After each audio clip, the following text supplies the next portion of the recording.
Artist's journey is different, and the celebration of fine art has been an integral part of my journey.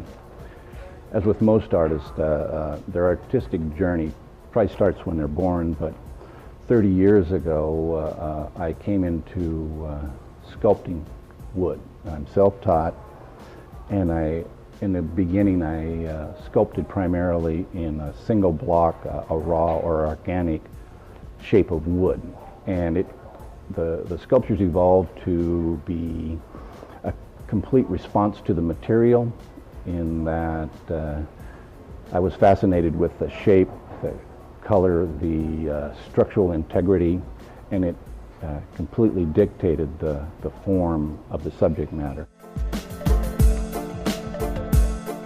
Any ideas that were coming forward, and structurally they didn't lend themselves to a single block of wood reductively carved, a bird on one leg. I didn't see the human figure in wood. I loved drawing it. I was put into life drawing classes as a challenge and found that I loved the figure, drawing the figure, and so it was a natural extension to sculpt the figure, and not seeing the figure in wood, but feeling that figure in the clay.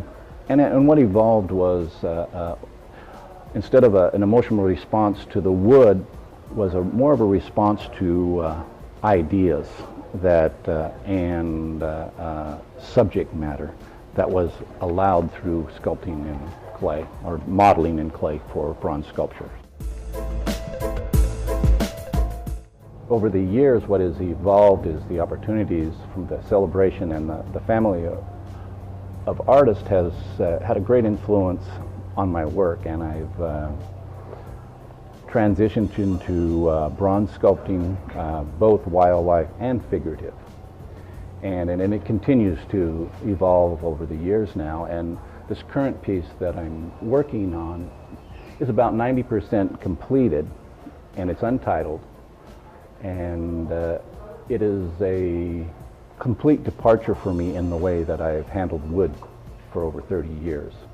It is a completely laminated piece, geometric in form and in patterns, and completely planned. All pieces that I sculpt, they come from a simple observation, an idea, or a conversation, a statement.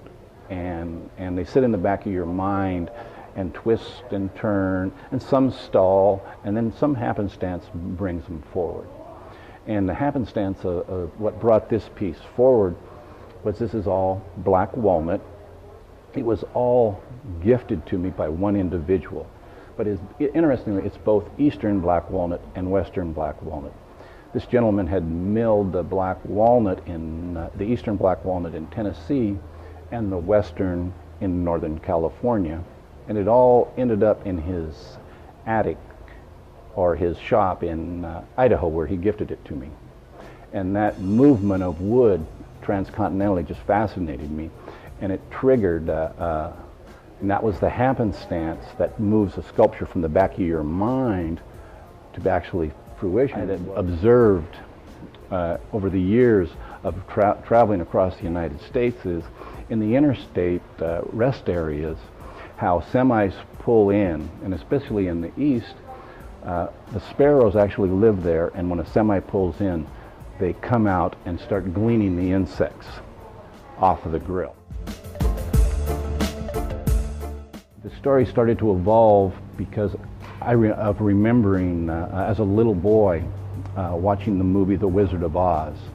And when Dorothy, when they crested the hill and Oz was out in the distance, and their excitement, but yet their anxiety of going to the great spires, the Castle of Oz, and how these spires in the distance, and the emotions that they evoked. And that became the emotions I wanted you to feel of this little sparrow, the excitement of his parents' calls and their enthusiasm for him to join them in the feast, but yet the anxiety of looking at this mammoth, shining, unknown landscape that was in front of him. What happened and what evolved in the planning was the placement, and the adults placed, and it was all meant to complement this vast open ground that the impact where the placement of the adults to the sides and calling, but also the insects were placed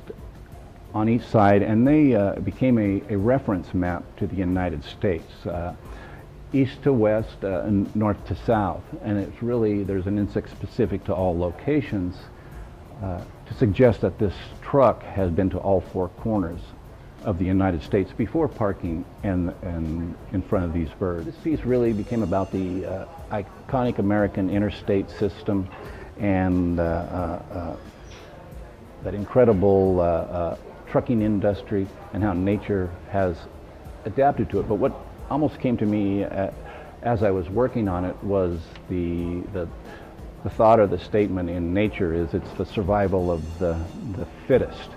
And what it really poses, and what I came to question, is it's not really the survival of the most adaptable. And and that's really what the bigger question that started to come to me.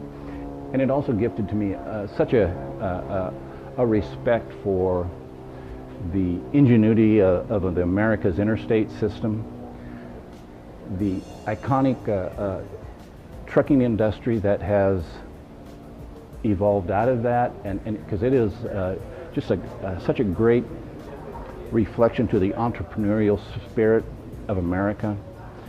And it brings me back to the celebration, and when I think of the celebration, I think of really basically one word, and that is opportunity.